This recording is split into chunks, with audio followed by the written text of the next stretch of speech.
Thank you, Crystal. So I neglected to say at the beginning that we will hold questions for the panel discussion at the end. So write down those burning questions. And next up, I would like to welcome Bill Dietz to the podium from the George Washington University, talking about, as was alluded to yesterday, this national effort that's underway to develop competencies for weight management, physical activity. Great, thank you. I'd like to begin with two disclosures.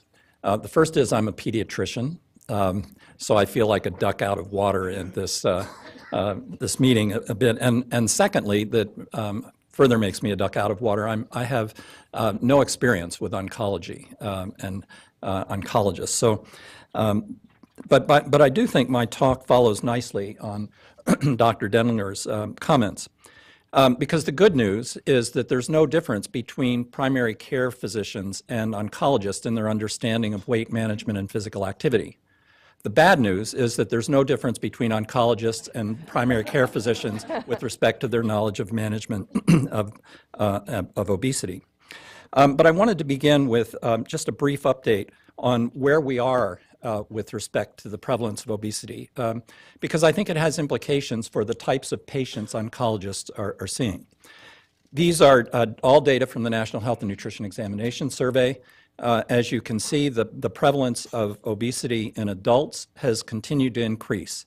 But this increase is largely attributable to an increase in obesity among women. About 40% of women now have obesity.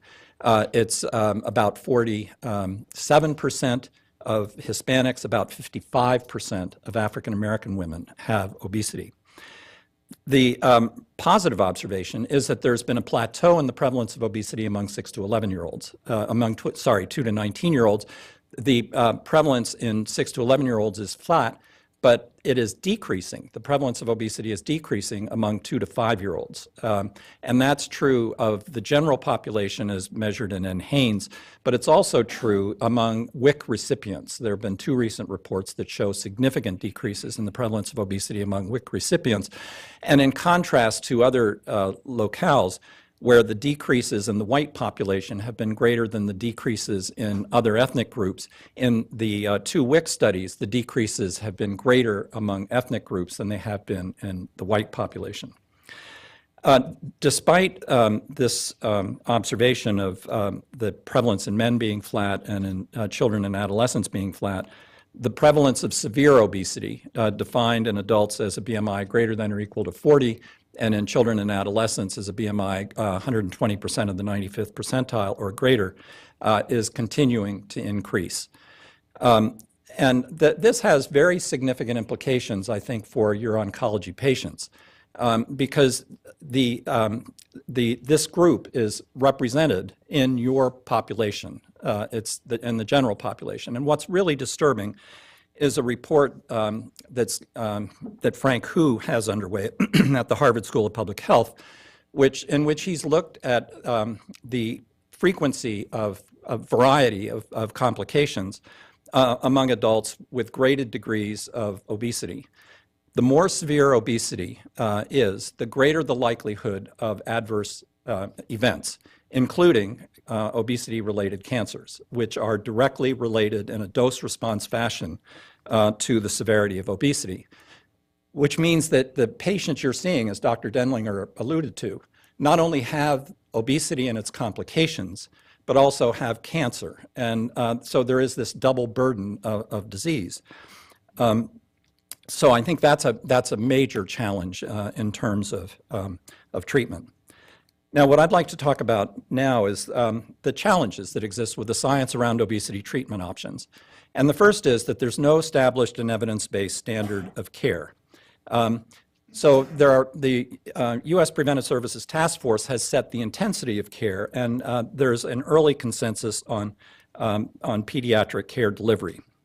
So that, for example, we know from the U.S. Preventive Services Task Force recommendation that moderate to high intensity behavioral interventions, including dietary, physical activity, and behavioral counseling for greater than or equal to 26 hours, contact hours, is a recommended treatment for obesity. On the adult side, the recommendation is that a behavioral intervention, including self-monitoring, delivered in 12 to 26 visits over the course of a year is a recommended treatment for obesity. Translation of this into a practical program within a clinic setting is virtually impossible. And I'll come back to that. You may have heard that Blue Cross Blue Shield North Carolina, that Don Bradley, of which Don Bradley was the medical director, instituted a 12-visit benefit around obesity treatment with 4 visits to a physician, 8 visits to a nutritionist over the course of a year. This benefit was underutilized. It's not clear whether that benefit was not recognized by patients or not recognized by providers or both. Now, we're getting closer, interestingly enough, to recommendations for pediatric care delivery. These are the results of an AHRQ-funded conference that occurred about 2 years ago and has just been published in Obesity, in which a consensus recommendation emerged that family-based multi-component behavioral treatment was a recommended strategy with medical oversight. But what was interesting was that the care delivery was not dependent on a physician. It was dependent on an individual trained in behavioral treatments.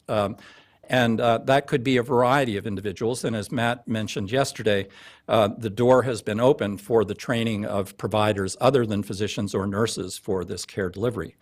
The medical oversight was largely to assure that there was a connection between the physician and the patient and a network of providers as needed. So if there was pseudotumor cerebri, for example, associated with childhood obesity, there was access to a neurologist. Furthermore, there was a recognition, and I'll come back to this, about the need to integrate clinical and community care, that this is not a problem that we're going to solve exclusively in a medical setting. And as I mentioned before, the treatment recommendation was greater than or equal to 26 hours. But the treatment of obesity in primary care settings, which is where obesity treatment should occur both on the adult and pediatric side, has not carefully been studied. Now, I'd like to move now to the mismatch of the disease burden and provider capacity. These are back-of-the-envelope calculations that we've presented before, and it's designed to illustrate just how challenging it's going to be for providers, let alone oncologists, to treat individuals with severe obesity, defined either here as a BMI greater than or equal to 35 or a BMI greater than or equal to 40. At a BMI greater than or equal to 40, there are about 90 people with this BMI among the general practitioners, internists, family practitioners, et cetera.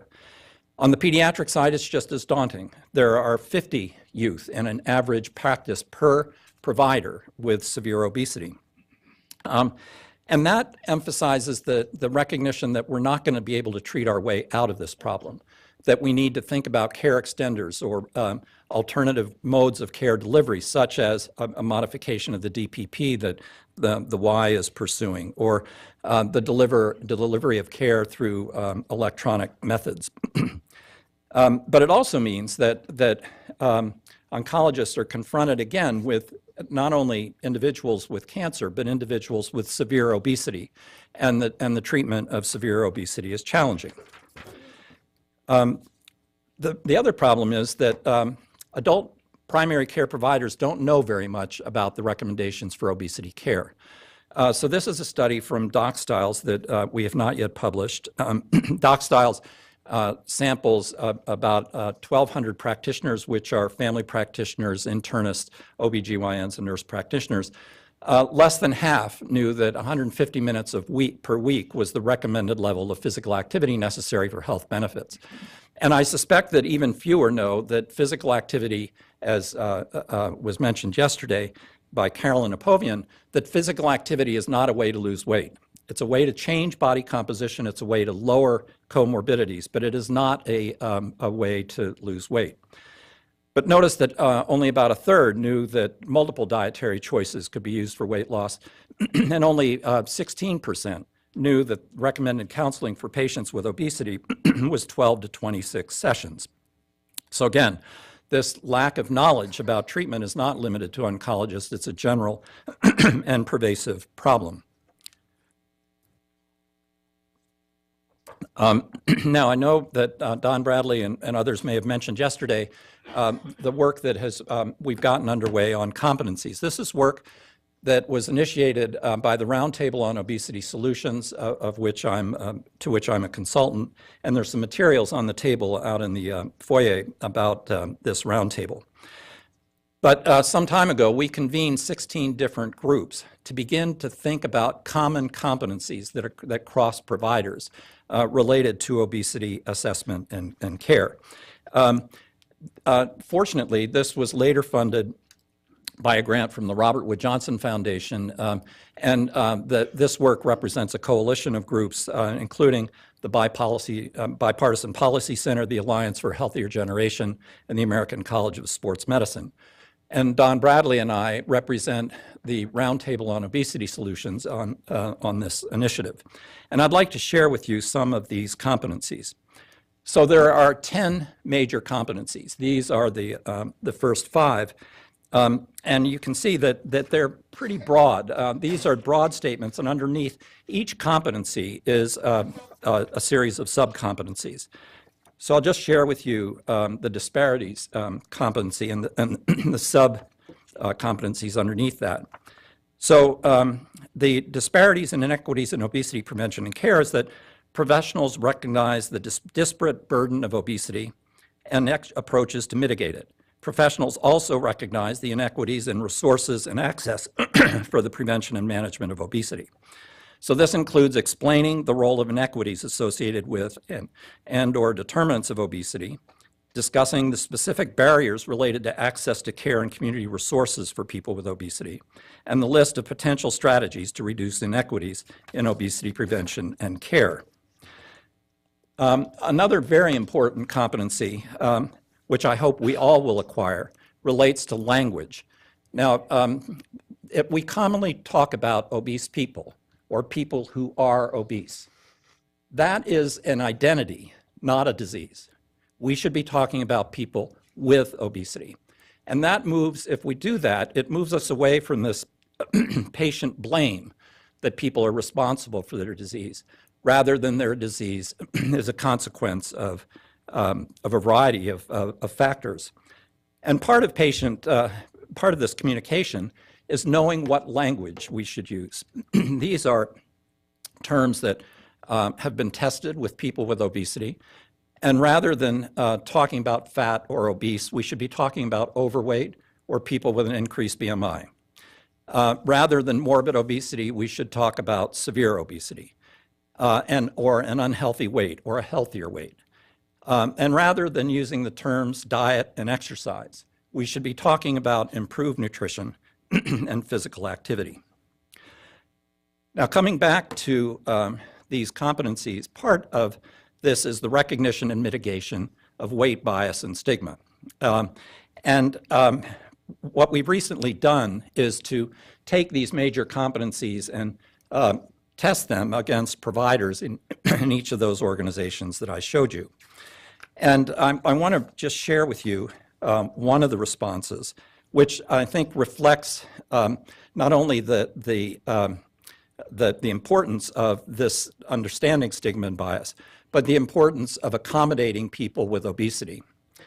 So this came from one of the respondents who was asked to comment on whether these competencies were appropriate or not.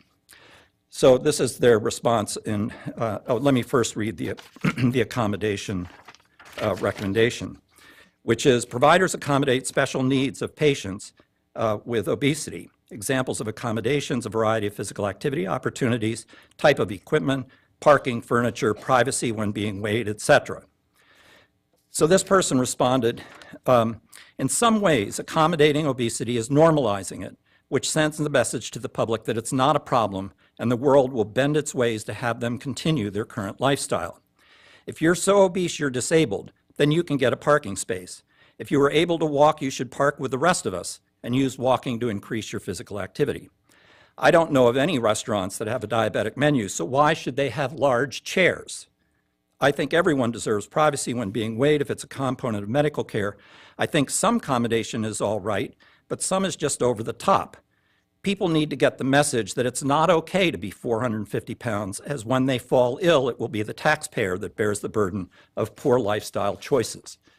This is not a unique response. This permeates both the public's perception of obesity as well as providers' perceptions of obesity. And unless we come to terms with that bias, I think we're only going to continue to stigmatize individuals with obesity. And it's now well known in a couple of studies that such discrimination actually increases the level of obesity and drives people to continue to overeat or avoid losing weight. Now, I'd like to move to why people would like to lose weight. These are studies of the of individuals with obesity. And you can see that health is at the top of this list. But notice that, that some of these areas are really important areas to assess, as Dr. Denlinger outlined, that romantic relationships or goals and aspirations or family life, these kinds of issues or considerations may be very important to bring out as goals that would dictate obesity. Now, I know, as we've talked before, and particularly yesterday, that fear of recurrence or fear of mortality are very powerful drivers. But I think we have to remind patients that, particularly breast cancer patients with stage 1 or 2 disease, as Dr. Denlinger pointed out, they're more likely to die of cardiovascular disease than of their cancers. And how we insert that into the discussion about reasons and motivation to lose weight remains to be seen. There are also a variety of interactive barriers to care. In this study, 73% of overweight patients or patients with obesity spoke to a provider about their weight. But of these, only about half received a diagnosis of obesity, and of those, only 24% scheduled a follow-up visit, and only 2/3 of those kept that appointment. And I think this comes back to the theme we heard yesterday about the need, rather than referring, to connect. From the provider time, as Dr. Denlinger mentioned, lack of time, more important issues to discuss are intervened, but there's also this perception that if a patient has obesity, they must not be motivated to lose weight, or they may not be interested. And I would contend that part of that has to do with how we open a conversation about obesity and what language we use. I think that given the press of time, we tend to be very hierarchical and say, you must do this. You have a weight problem, you've got to become more physically active, or you've got to go on a diet.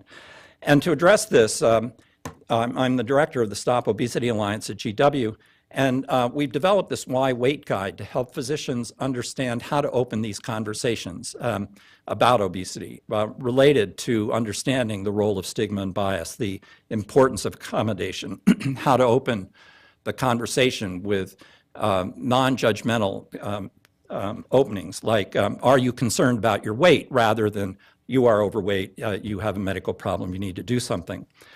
And understanding the barriers that come in a patient's way, the way Dr. Denlinger outlined, and the importance of shared decision-making. Because something's a priority on our part, it doesn't mean it's a priority on the patient's part. And that means that we've got to understand the contextual role of weight and environment in this patient's environment. Now, I'd like to close with a few comments about the need to integrate clinical and community services. As I mentioned earlier, this is not a problem that we're going to treat our way out of, even I think on the oncology side. And we have to begin to think about how to change the care delivery system so that it's not necessarily physician dependent, as well as build relationships with community systems. This is a figure that we published 2 years ago in Health Affairs. It grew out of the roundtable on obesity solutions. And central to this model is family and individual empowerment and engagement. We recognize that this integration piece is a critical element, and buried in that is a lot of information and strategies. So who convenes, who actually does this integration? How do we exchange data? And we heard yesterday about the challenges of electronic health records. Who pays? A critical question. How is it governed? But we would contend that unless these community systems are supportive of what the care system is trying to achieve, we're not going to succeed. So here are some benefits of an integrated system. First, it's an activated patient and people who share decision-making. So this is a priority for them. An integrated system fosters an increased investment in the upstream determinants of health that too often we think that patients can respond with physical activity when they agree to do so, or that they have access to the kinds of foods that we think they need. It buttresses value-based care. It improves outcome and likely reduces cost. But most importantly, I think providers need to be advocates for improved community services and resources. So in closing, I think we need to remember that we're confronting the double burden of stigma and bias, that we have to begin to understand and work with the priorities and perceptions of patients and providers, and a fundamental concern is the lack of knowledge. One of the things I didn't mention and was alluded to yesterday is that, like with tobacco, a provider's behavior dictates whether they're going to deliver care. So we know that if providers smoke, they're less likely to talk about tobacco cessation. Likewise, we know that if a provider has an elevated BMI, a poor diet, or is inactive, they're less likely to counsel about those behaviors. And finally, we've talked about the care delivery, the lack of trained providers, the lack of time for counseling, and yesterday you heard about reimbursement. Thank you.